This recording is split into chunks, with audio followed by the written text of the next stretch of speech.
So many years ago, my dad crashed his motorcycle. He was taking a turn on it. He was in some riding group, whatever, and somebody turned a weird way. My dad had been riding for years. He was no amateur to it.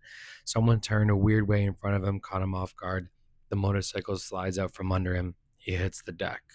Is what it is. The next day, my dad's back in the garage fixing his motorcycle. If I remember correctly, my dad put more effort into making sure that the motorcycle recovered than he did. And this is because my dad is through and through a motorcyclist. He doesn't try to be a motorcyclist, he just is a motorcyclist. It didn't even occur to him, and thank God it wasn't any like debilitating, life threatening injuries. I mean, there was road rash all down one side, his shoulder was messed up. But even still, although he couldn't the next day ride the motorcycle, it was in his head that he had to make sure that when his body was ready, the motorcycle would be ready as well. He was doing what he could. He was just continuing to do what he did because he had a custom motorcycle. It was a Triumph. It was a cafe racer, kind of low to the ground, super customized by him. So it was kind of like an ongoing project. So he realized that although he could not ride the motorcycle, he could continue to modify the motorcycle and enhance the motorcycle, refine the motorcycle, all that. He continued to be a motorcyclist even off the road.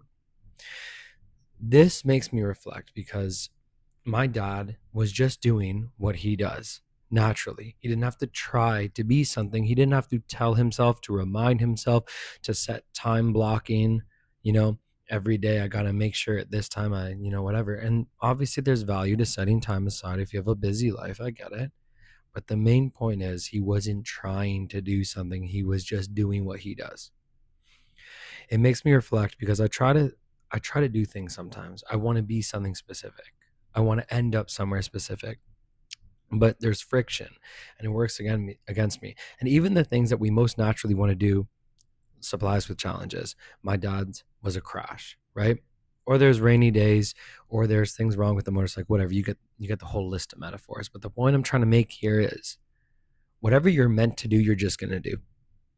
You know, when you sit in dead quiet and you think of what you could do for hours on end, that could be reading, that could be dancing, that could be writing, that could be teaching, whatever it is.